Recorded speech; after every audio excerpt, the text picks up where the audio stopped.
சில அமைச்சர்கள் குறுக்கிட்டு பேசினாங்க, அதற்கு நீங்க அனுமதி கொடுத்தீங்க. அதே மாதிரி இன்னைக்கு முதலமைச்சர் பேசும்போது சில வார்த்தைகள், தவறான வார்த்தைகள் பேசுறாரு. அவர் பார்ட்டி ஃபண்ட் அப்படின்னு சொல்லியிருக்கிறாரு. அவர் அமைச்சர் அந்த பார்ட்டி ஃபண்ட் எந்த பார்ட்டின்னு கூட சொல்ல, தைரியம் இருந்தா சொல்லுங்க, நாங்க அதெல்லாம் ஃபேஸ் பண்ண தயாரா இருக்கோம். எதையும் ஆதாரத்தோடு எதையும் பேசுங்க. நீங்க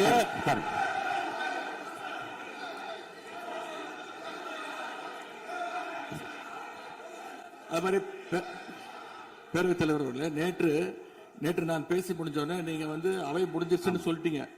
நாங்கெல்லாம் வீட்டுக்கு போயிட்டோம். வீட்டுக்கு போய் டிவி போட்டு பார்த்தா அங்க இன்னொரு அமைச்சர் இன்னும் பதில் சொல்லிட்டே இருந்திருக்கிறாரு. அதற்கெல்லாம் நாங்க இப்ப என்ன பதில் இது, என்ன மரபு இது? நீங்க இப்ப பேசிக்கிட்டே இருப்பீங்களா? நாங்க அதை பார்த்துக்கிட்டே இருக்கணுமா?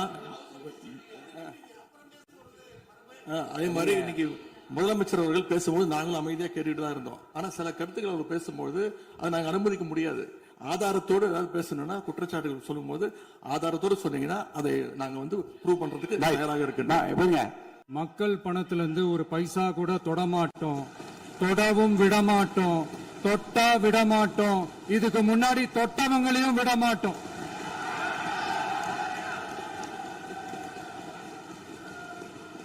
ஒவ்வொரு ஊழலா வெளியில வரும் போலயே, ஒவ்வொரு வேஷமா கலைஞ்சிரும் போலயே இங்க இருக்கிற நிறைய பேரு நடுங்கி போய் இதுல நம்ம மேல அவதூறு வேற. இப்ப புதுசா ஒரு வெப்பன் ஒண்ணு கொண்டு வந்திருக்காங்க. அது என்ன தெரியுமா?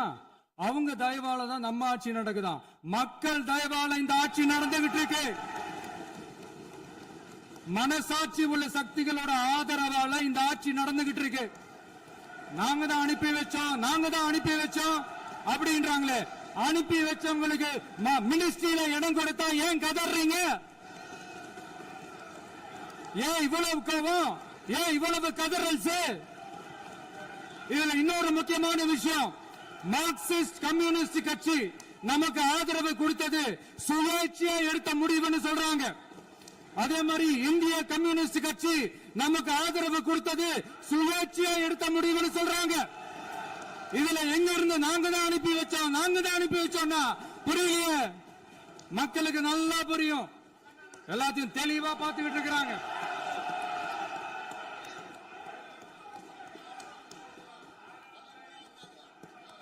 முதலமைச்சர் கண்டினியூ பண்ணலாம். மாண்பு முதலமைச்சர்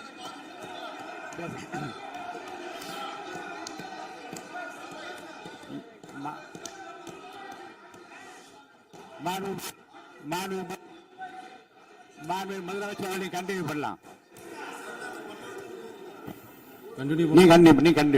நீ கண்டினியூ பண்ணலாம்.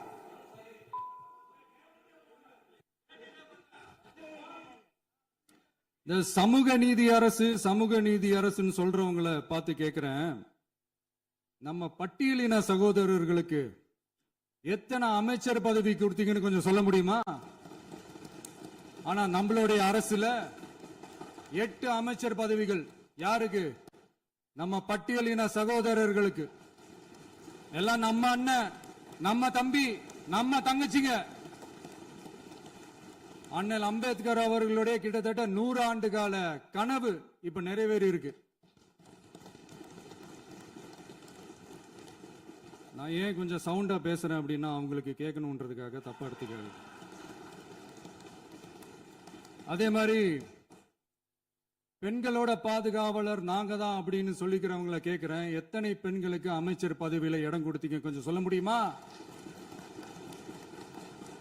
எங்க அரசுல 4 சகோதரிகளுக்கு அமைச்சர் பதவி கொடுத்திருக்கிறோம்.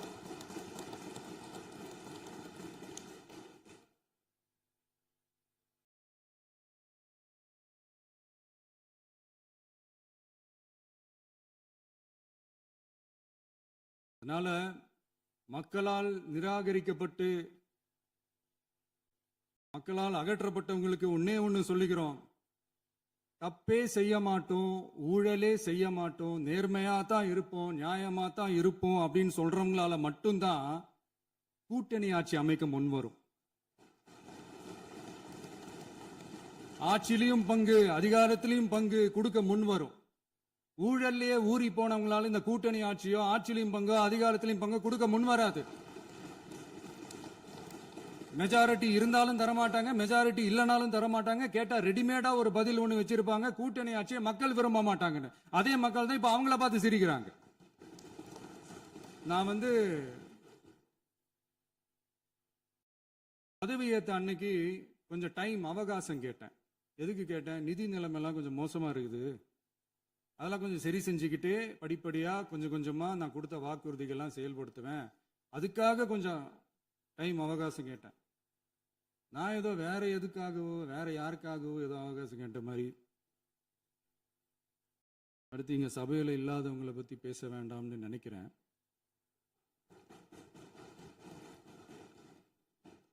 இங்க நம்மளை பத்தி அவதூறு பரப்புறதோட மட்டும் இல்லாம இப்ப நம்ம மக்கள் மேலேயும் அவதூறு பரப்ப ஆரம்பிச்சிட்டாங்க. மக்கள் நமக்கு ஓட்டு போட்டது தப்பான், குடும்பம் குடும்பமா நமக்கு ஆதரிச்சது தப்பான். இது இப்ப இல்ல, நான் சொல்றது எம்ஜிஆர் அவர்கள் காலத்திலிருந்தே. அப்பவே அவர் ஜெயிச்சப்போ அதே மக்களை தப்பு தப்பா பேசுறது. மக்கள் என்ன பண்ணிட்டாங்க, எம்ஜிஆர் என்ன பண்ணிட்டாரு, எம்ஜிஆர் என்ன இது பண்ணிட்டாரு.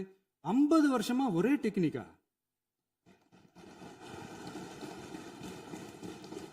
டெக்னாலஜி எல்லாம் மாறி வேற எங்கேயோ போயிட்டு இருக்கு பஸ்.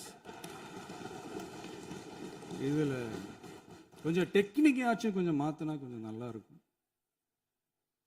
அதனால மக்களுக்கு யூஸ்ஃபுல்லா இருக்கிற மாதிரி இந்த ஆக்கப்பூர்வமான கருத்துக்களோ ஆக்கப்பூர்வமான யோசனைகளோ இருந்தா சொல்லுங்க, அதை நாங்க டெஃபரெண்டா எடுத்துக்கிறோம். ஆனா அதை விட்டுட்டு இந்த நக்கல் நையாண்டி சம்பந்தம் இல்லாத பேச்சு இதெல்லாம் பேசிட்டு அப்புறம் முதல்வர் பதில் சொல்லல, முதல்வருக்கு பதில் சொல்ல தெரியல அப்படின்னா அப்புறம் என்ன சோஃபா மாடல் ஆட்சியா?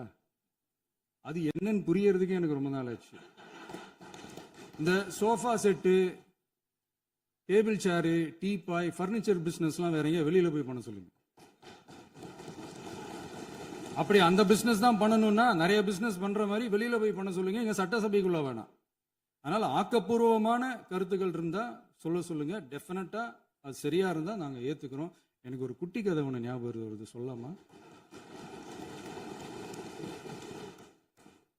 ஒரு ஊர்ல ஒரு பெரியவர் வெயில் ரொம்ப ஜாஸ்தியா இருக்குன்னு சொல்லிட்டு கண்ணுக்கு மேல கை வச்சுக்கிட்டு இப்படி சுத்தி முத்தி தேடிக்கிட்டு இருந்தாராம். அப்ப கூட இருந்த ஒரு சின்ன பையன் என்ன தேடுறீங்க அப்படின்னு கேட்டானா. அதுக்கு அந்த பெரியவர் சொன்னாரா, அது ஒண்ணு இல்ல தம்பி, உங்க அப்பா இங்கதான் இருப்பாருன்னு சொன்னாங்க, அதான் தேடிக்கிட்டு இருக்கேன். எங்க உங்க அப்பாவையா காணோம்?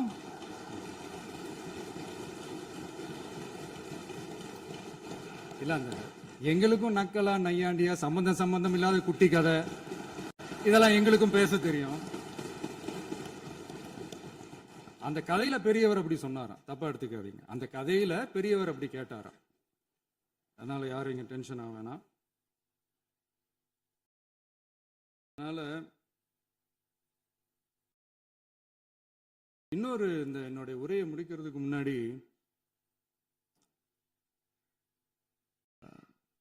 போயிட்டாங்க, பேசலாமா? உங்க கருத்துக்களை நீங்க முழுமையாக மன நிறைவோடு பேசலாம். டிவியில் பார்ப்போம். சரி,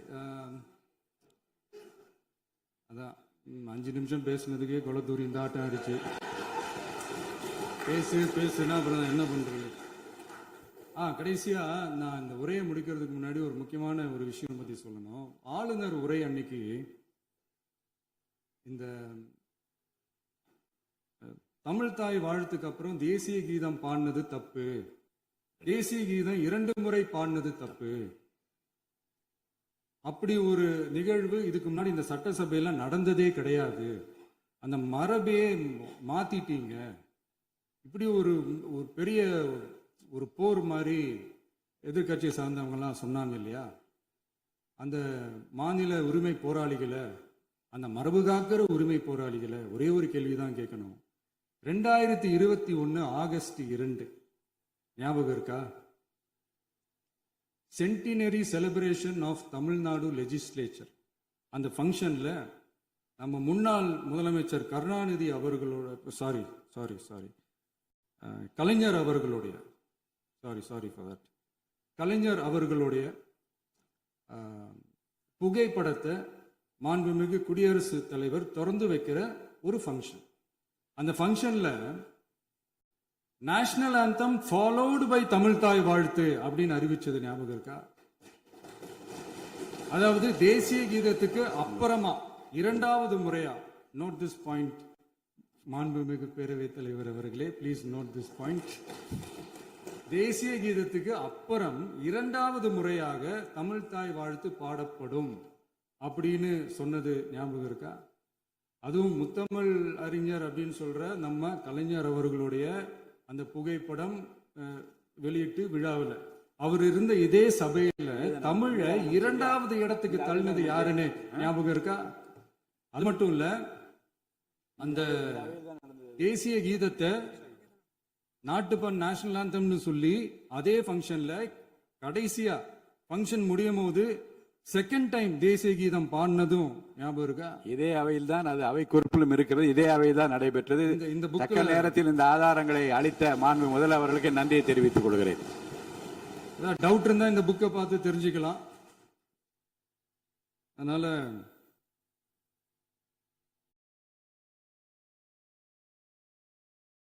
எல்லாம் கேட்டா என்ன சொல்லுவாங்கன்னா, அது ஜனாதிபதி கலந்துகிட்ட ஃபங்க்ஷன், அதெல்லாம் அப்படிதான், அதெல்லாம் கண்டுக்க கூடாது அப்படின்னு சொல்லுவாங்க. இதே மாதிரிதான் பேசுறது ஒண்ணு, செய்யறது ஒண்ணு, செய்யறது ஒண்ணு, பேசுறது ஒண்ணு. இதெல்லாம் மக்கள் பார்த்துக்கிட்டு இருக்காங்க. எலெக்ஷனுக்கு முன்னாடி தான் அப்படி செஞ்சுக்கிட்டு இருந்தாங்க. இப்போ எலெக்ஷனுக்கு அப்புறம் அதே தான் செய்யறாங்க. இந்த விஜயையும் சாமானியர்களின் உண்மையான சமூக நீதி அரசையும் அவமானப்படுத்துறதுக்கு தான் அவங்களோட அந்த பொலிட்டிக்கல் சீனியாரிட்டி அது பயன்படுத்துது போல. சரி, செய்யட்டும் செய்யட்டும், நல்லா செய்யட்டும். இப்போ ஆனாலும் நம்மளுடைய மாநில உரிமை, மொழி உரிமை, உத்தமபுத்திரர் போல வேஷம் போடுற எதிர்கட்சிக்கு ஒன்றை மட்டும் ஆணித்தரமாக சொல்றோம். உங்களை மாதிரி தமிழ்னு சொல்லிக்கிட்டு, மொழி, பண்பாடு, கலாச்சாரம்னு சொல்லிக்கிட்டு ரெட்டை வேஷம் போடுறவங்க நாங்க கிடையாது. உலகெங்கும் வாழும் என் தமிழ் சொந்தங்களுக்கு நம்முடைய உத்தரவாதம் தமிழ் தான் எங்க உயிர் நாடி அப்படின்றத மறக்க மாட்டோம். இப்பவும் சொல்றோம், மாநில உரிமையில எப்பவும் உறுதியா இருப்போம். அதே சமயத்துல அரசியல் வேற, ஒன்றிய மாநில அரசுகளுக்கு இடையே இருக்கிற நிர்வாக அணுகுமுறை வேற. இதுல நாங்க ரொம்ப தெளிவா இருக்கிறோம். அதனால எங்களுக்கு பாடம் எடுக்கிறதா நினைச்சுக்கிட்டு உங்க வேஷத்தை நீங்களே கொஞ்சம் கொஞ்சமா கலைச்சிக்கிட்டே வர்றீங்க, மறந்துடாதீங்க. அப்புறம் நேத்து எதிர்கட்சி தலைவர், மாண்புமிகு எதிர்கட்சி தலைவர் பேசும்போது நிறைய பேசினாங்க. அதுல ஒண்ணு மட்டும் அரசு சொல்றதா நினைச்சுக்கிட்டு நம்மளை இன்டைரக்டா ஈவில் அப்படின்ற அந்த வார்த்தையை யூஸ் பண்ணாங்க. எனக்கு ஒண்ணுதான் சொல்லணும்னு தோணுது. ஈவில்ஸ்னு டெவில்ஸ் பேசக்கூடாது.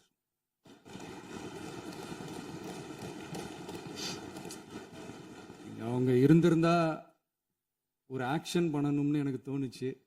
எல்லாரும் போயிட்டாங்க. பர்மிஷன் பண்ணலாமா? இப்பவும் பண்ணலாம், ஒன்றும் தப்பு இல்லை.